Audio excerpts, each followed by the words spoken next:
إله إلا الله والله أكبر الله أكبر ولله الحمد.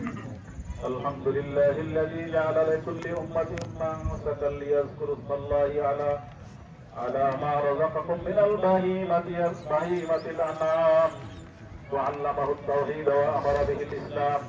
الله أكبر الله أكبر لا إله إلا الله والله أكبر الله أكبر ولله الحمد. ونشهد أن لا إله إلا الله وحده لا شريك له ونشهد أن سيدنا مولانا محمدا عبده ورسوله الذي هدانا إلى دار السلام. صلى الله على آله وأصحابه أجمعين وسلم تسليما كثيرا كثيرا. الله أكبر الله أكبر لا إله إلا الله والله أكبر الله أكبر ولله الحمد.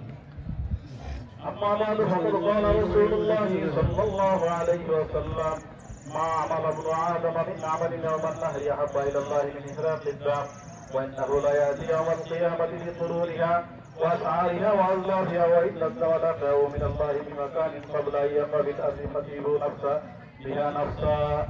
الله أكبر الله أكبر لا إله إلا الله والله أكبر الله أكبر ولله الحمد.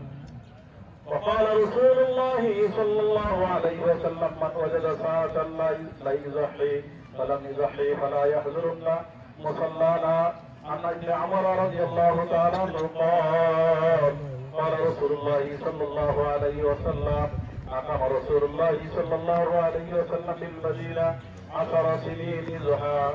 عن جابر بن عبد الله رضي الله تعالى عنه قال رسول الله صلى الله عليه وسلم البقرة عن 7 والجدور عن 7. الله أكبر الله أكبر لا إله إلا الله والله أكبر الله أكبر ولله الحمد. عن زيد بن أرقم رضي الله تعالى عنه قال أصحاب رسول الله صلى الله عليه وسلم ما هذه العزائم؟ قال سنة أبيكم إبراهيم عليه الصلاة والسلام. قال فما لنا فيها يا رسول الله؟ قال لكل شعرة حسنة. قالوا فالصوف يا رسول الله. قال لكل شعرة حسنة من الصوف أو كما قال عليه الصلاة والسلام. الله أكبر الله أكبر لا إله إلا الله والله أكبر الله أكبر ولله الحمد. وقال رسول الله صلى الله عليه وسلم إن الله لا ينظر إلى صوركم ولا إلى أموالكم ولكن ينظر إلى قلوبكم. الله أكبر الله أكبر لا إله إلا الله والله أكبر الله أكبر ولله الحمد. عن ابن عباس رضي الله تعالى قال رسول الله صلى الله عليه وسلم إنكم محشورون يوم هفاة كالغرلان ثم قرأنا كما بدانا أول خلق نعيد وعدا علينا إنا كنا فاعلين. أول ما يسى يوم القيامة إبراهيم عليه الصلاة والسلام. الله أكبر الله أكبر لا إله إلا الله والله أكبر الله أكبر ولله الحمد.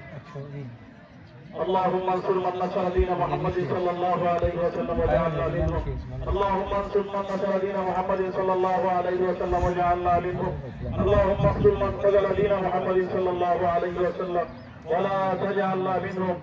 اللهم اعز الاسلام والمسلمين. اللهم اعز الاسلام والمسلمين واخذل اليهود والنصارى والغلول والمشركين.